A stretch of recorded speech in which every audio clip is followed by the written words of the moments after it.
Hey, what up guys, John from Mongo Fishing. It is like 6 o'clock in the morning out on Thomas Lake, and I'm gonna work my favorite topwater popper for this time of year. So let's stick some lips. All right guys, so I switched up camera angles, went to a different bank. Let's do this.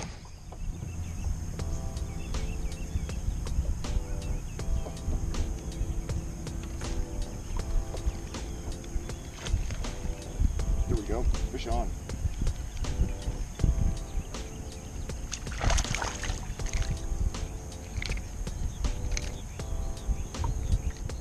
One in the mouth and one on the side.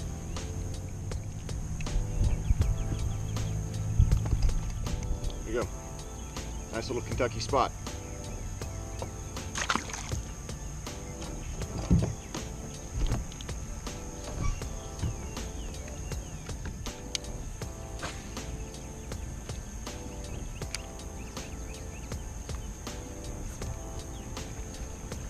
There we go.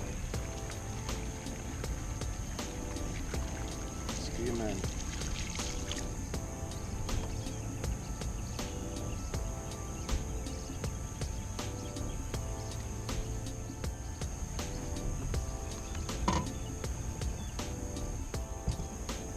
Little largemouth, guys. Alright guys, so what I'm doing is I'm working this popper close to the bank, trying to get those bass that have already moved up in the water willow before the day warms up, or they're just permanent residents of that water willow. But I'm putting the popper really close to the water willow and working it back out.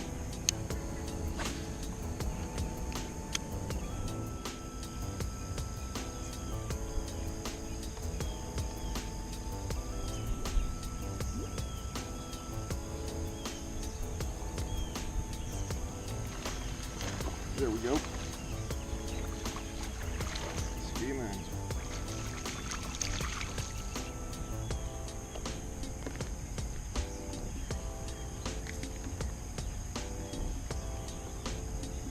Another little largemouth, guys.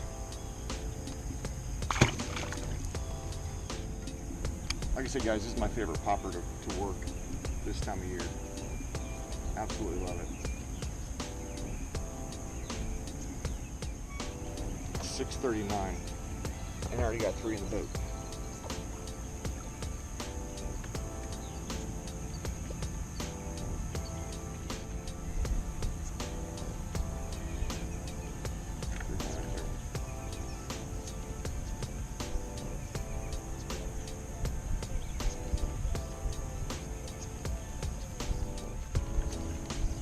Oh, he swung at me, but he never came back. Now, ideally, I'd have a Senko tied on right now, too. So for the guys that miss it, I'd pitch him a Senko.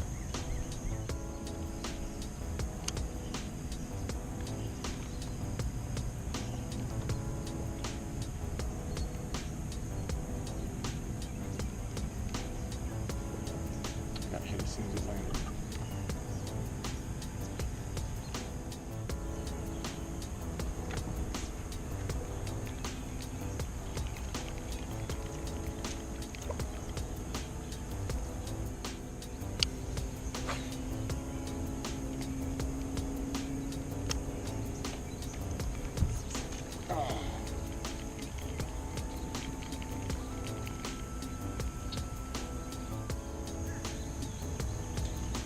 Big old muskrat, so let's take a break for a minute.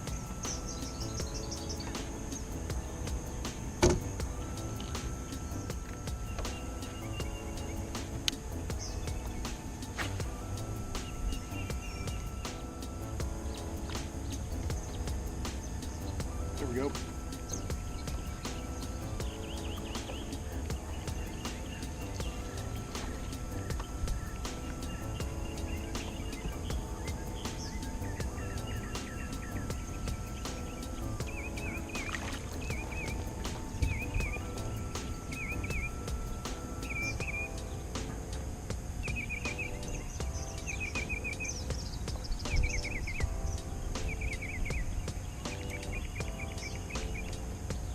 Here, guys. Here's another one.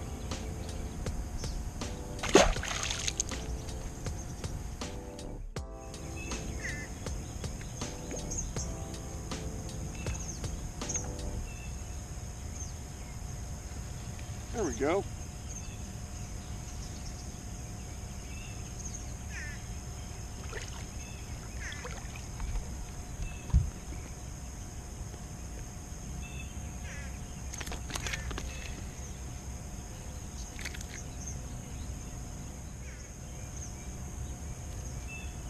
All right, that's 5. 5 is enough.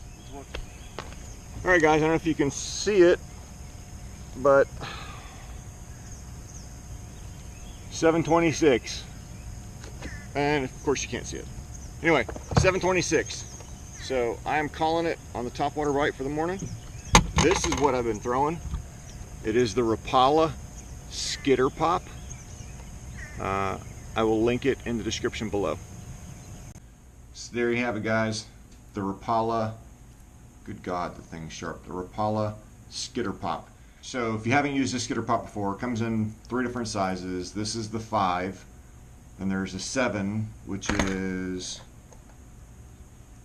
that one, and then there's a 9, which is even larger. I don't have the 9. I only throw the 5 and the 7. I'm not paid by Rapala. This isn't like an ad for Rapala or anything like that. This is just my personal opinion. And looking back at the number of fish that I missed, I probably should have switched colors. But I'll get into that in a minute. But this one, the shad one, is my favorite. Now, the reason I think it's so effective, especially this time of year, is we're post-shad spawn, right? So the bass have spawned, the crappie have spawned, the bluegill have spawned, the shad have spawned. And so there's just a plethora of little minnows out there for the bigger fish to eat. And that's why I like throwing this one so much, is I think this just gives a better minnow profile, right? You know, this one's kind of loud with the green. I mean, maybe that works better in different bodies of water, but this is a little more subtle, right? This one's a little more bright with that orange belly, but this one, again, a little more subtle. So that's why I like to throw this. Now, with that said, I think the reason why I had so many short strikes is, excuse me. Hello? Sorry about that. So I can't tell you how many short strikes I had yesterday. I have, like, by the way, if you haven't noticed, like, I have a little collection of these things. Heck, I think I've got 3 of this color, the shad color alone. Anyway, so I can't even tell you how many missed blow-ups I had yesterday. When they're actively feeding on shad, this doesn't stand a chance. This thing gets blown up left and right by little fish and big fish. It doesn't really matter. But I had a lot of short strikes and I had a lot of missed strikes or fish that blew up at it but didn't really hit it, right? Like they came up and swiped at it, slapped at it. Typically, when I have that, if I change colors to another color, then I get more that actually blow up on it and eat it. And so I kind of wonder if I would have switched to the lime or the blue silver, if I would have had more that were actively feeding on it versus just hitting it, you know, because maybe the bass are feeding more on bluegill, and this would probably have a little better bluegill pattern with that orange belly. You know, maybe that's what they were feeding on. I don't know what they were feeding on. Again, this is my go-to just for a general minnow profile, if you will. Super highly effective bait, and yeah, I suggest you guys give it a try. If I would have paired this, in fact, I think I even mentioned it in the video, if I would have paired this with a Cinco on a backup rod, then, you know, for the ones that struck short, throw them the Cinco, and I think would have caught even more fish. Oh, you know what? There is one big downside to this size minnow, and that's the fact that it weighs like 3/16 of an ounce. It is super light, and it is hard to cast out there.